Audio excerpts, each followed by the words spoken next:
Today we are going to study digestive system. Firstly, I am going to draw the diagram of digestive system.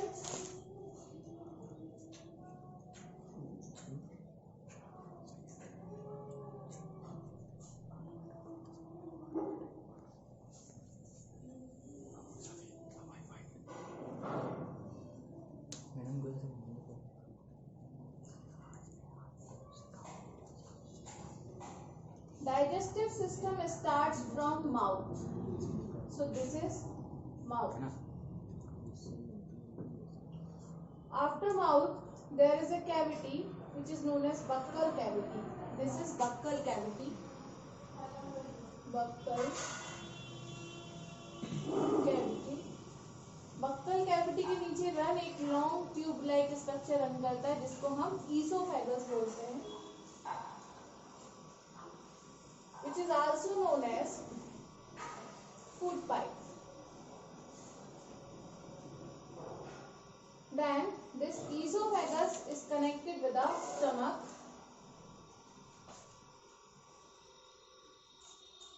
which is a J-shaped structure, and the stomach is connected with a U-shaped structure. This is the stomach. Stomach is connected with a U-shaped structure which is known as duodenum. अभी हम सिर्फ parts समझ रहे हैं कि कौन कौन parts होते हैं, ठीक है? Then U-shaped opening जो है duodenum, उसको आगे फॉरवर्ड ले जाता है स्मॉल इंटेस्टाइन में. So this is small intestine. Small intestine से अटैच्ड एक और ऑर्गन रहता है जिसको अपन लार्ज इंटेस्टाइन बोलते हैं.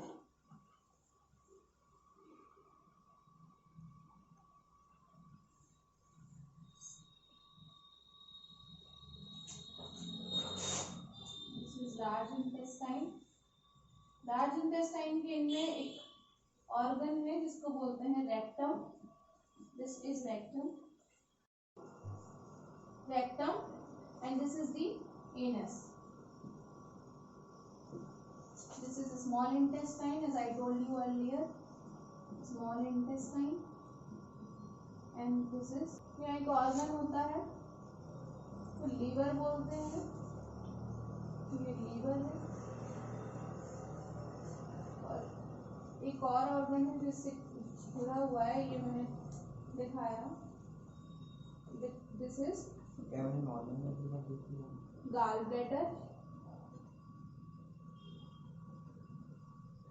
And here is one leaf like structure that is pancreas.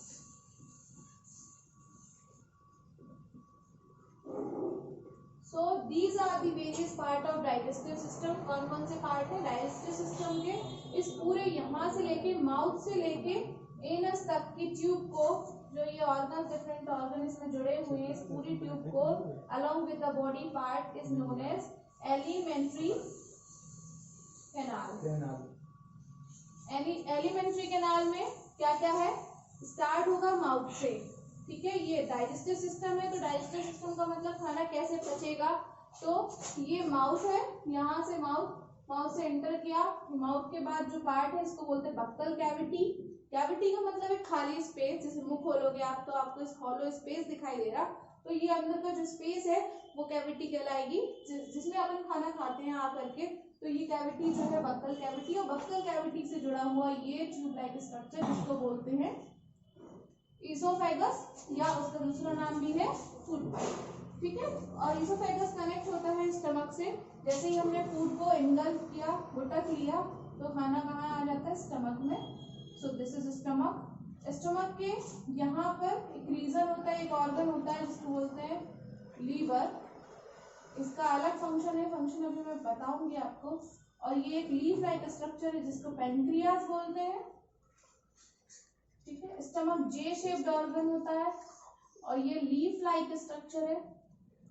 Leaf like pancreas होता है. जे शेप्ड, आप शेप देखोगे तो ये आपको जे दिखाई दे रहा होगा, ये जे शेप्ड जैसा ऑर्गन है. तो इसको बोलेंगे क्या, स्टमक। ठीक है, और ये यहाँ देखोगे तो आप ये यू बन रहा है, तो ये वाला पार्ट है, ये यू शेप्ड स्ट्रक्चर बन रहा है जिसको बोलते हैं ड्यूडेनम। और ड्यूडेनम, ये यू शेप्ड स्ट्रक्चर मैं बता रही थी आपको, दिस इज ड्यूडेनम। और ड्यूडेनम के बाद ये स्मॉल इंटेस्टाइन है, स्मॉल इंटेस्टाइन के बाद जो ऑर्गन है वो कनेक्ट है आपका, दिस इज लार्ज इंटेस्टाइन, ये ड्रॉ किया मैंने।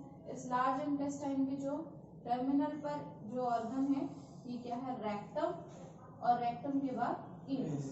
तो इस पूरे ट्यूब को यहाँ से लेके माउथ से लेके एनस तक including all the organs, they are, it is known as alimentary canal. इसको क्या बोलेंगे, एलिमेंट्री कैनाल।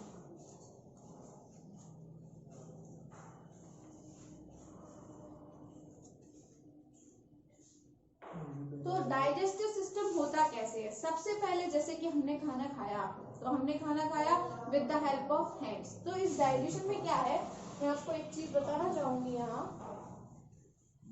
डाइजेशन में 5 स्टेप्स होते हैं। पहला इंजेशन, दूसरा डाइजेशन, तीसरा एब्जॉर्प्शन, चौथा एसिमिलेशन,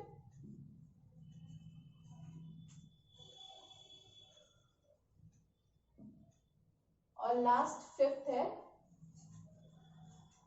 इजेशन। सो ये आपके 5 स्टेप्स हैं जिसके थ्रू आपका पूरा जो डाइजेस्टिव सिस्टम है और डाइजेशन कंप्लीट होगा।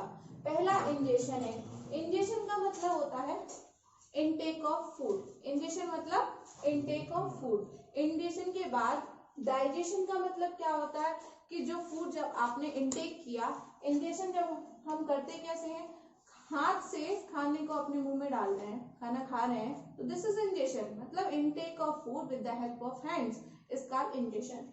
इंजेशन के बाद जो नेक्स्ट है डाइजेशन, जो भी आपने खाना खाया उसके बाद वो खाना क्या होगा, जैसे आपने मुंह में खाया तो मुंह में क्या है, आपके टीथ हैं, उसको जब आप खाने को च्यू करोगे तो वो छोटे छोटे पार्टिकल्स में टूटेगा। ठीक है, और फिर अंदर वो जो फूड है अकेला मुंह में नहीं, आगे और भी ऑर्गन से आगे प्रोसीड होगी प्रोसेस, तो स्टमक में भी पहुंचेगा, स्मॉल इंटेस्टाइन में भी। तो डाइजेशन का मतलब होता है कि किसी भी कॉम्प्लेक्स फूड का छोटे छोटे पार्टिकल्स में टूटना। ठीक है, डाइजेशन के बाद नेक्स्ट होता है एब्जॉर्प्शन। जो भी खाना आपने खाया है उसमें जो भी न्यूट्रिएंट्स थे, तो क्या होगा, वो सारे न्यूट्रिएंट्स जो है स्मॉल इंटेस्टाइन होती है, वो आपके इंटेस्टिनल जूस जो था वो वहां पे एब्जॉर्प्शन करेंगी।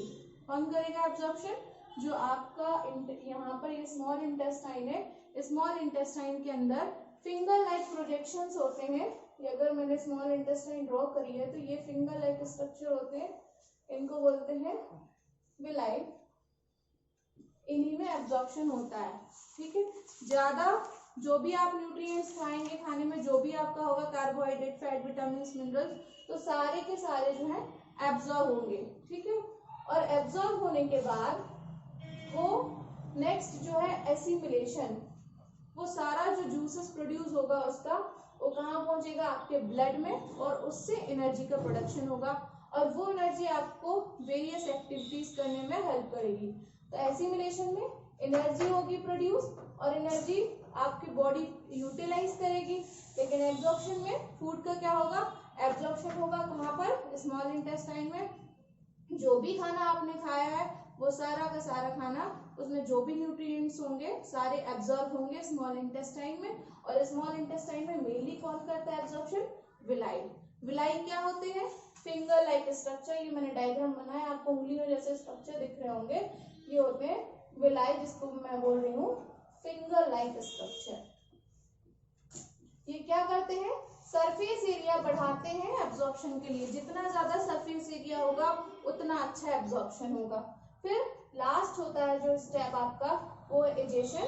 जो भी एब्जॉर्ब हो गया स्मॉल इंटेस्टाइन में, कुछ मटेरियल, वाटर और मिनरल्स का एब्जॉर्प्शन यहाँ पर होगा, जिसको लार्ज इंटेस्टाइन बोला हम लोगों ने। लार्ज इंटेस्टाइन में वाटर और मिनरल्स का होगा, बाकी कार्बोहाइड्रेट, फैट, प्रोटीन्स का मेनली ज्यादा कंप्लीट जो डाइजेशन बोलते हैं वो स्मॉल इंटेस्टाइन में होता है। फिर लार्ज इंटेस्टाइन में पहुंचा, लार्ज इंटेस्टाइन में विटामिन्स और मिनरल्स एब्जॉर्प्शन हुआ। उसके बाद जो वेस्ट मटेरियल है आगे प्रोसीड होके वो यहाँ पर स्टोर हो जाता है और इसको बोलते हैं रेक्टम। तो जो वेस्ट है वो फूड का, यानी कि जो अनडाइजेस्टेड सब्सटेंस है, अनडाइजेस्टेड फूड है, वो स्टोर कहाँ पे हो जाएगा, एक ऑर्गन में जिसको बोलते हैं रेक्टम। रेक्टम में स्टोर होने के बाद यहाँ पर एक स्फिंक्टर जैसे मान के चलते हैं, ये स्फिंक्टर लगा हुआ है जिसको, ये एनस है, एनस की जो ओपनिंग है यहाँ पे वो स्फिंक्टर लगा हुआ है। जब ये भर जाता है तो स्फिंक्टर क्या है, ये जो है ब्लैडर, एक तरह का ब्लैडर की तरह काम करता है रेक्टम। तो इस स्फिंक्टर पे वो प्रेशर एक्सर्ट करता है। जब प्रेशर एक्सर्ट करता है तो हमको सेंसेशन होता है या हमें फील होता है कि हमको उस वेस्ट प्रोडक्ट को रिमूव आउट करना है, तो हम रिमूव आउट कर देते हैं और इस प्रोसेस को एजेशन कहते हैं। एजेशन का मतलब रिमूवल ऑफ द वेस्ट, ठीक है ना। अब यहाँ पे मैंने एक ऑर्गन आपको और अटैच किया था, बताया था, मैंने थोड़ी ना कर दिया, ये तो सभी के सिस्टम में है, ठीक है ना। ये है कौन सा, लीफ लाइक स्ट्रक्चर, जिसको बोला था मैंने पैनक्रियास। तो ये पैनक्रियास का फंक्शन क्या है, पैनक्रियास जो है पैनक्रिएटिक जूस सीक्रेट करता है, ठीक है। और जो ये स्टमक के यहाँ एक ऑर्गन अटैच्ड है, ये क्या है, लीवर। लीवर का फंक्शन क्या है, बाइल को सीक्रेट करना। बाइल के दो सोर्स है, बिलिरुबिन, बिलिवर्डिन। और बाइल स्टोर कहाँ होता, एक ऑर्गन है लगा हुआ जिसको बोलते हैं गाल ब्लैडर। तो स्टोरेज ऑफ बाइल बोलेंगे कहाँ पर, गाल ब्लैडर। और सीक्रेशन ऑफ बाइल तो लीवर। बहुत से बच्चे इस चीज में कंफ्यूज होते हैं कि बाइल जो है प्रोड्यूस कहाँ से होता है और स्टोर कहाँ से होता है। तो प्रोड्यूस होता है लीवर के द्वारा, सिंथेसाइज कौन करता है, लीवर करता है। और स्टोरेज कहाँ होता है बाइल का, गाल ब्लैडर।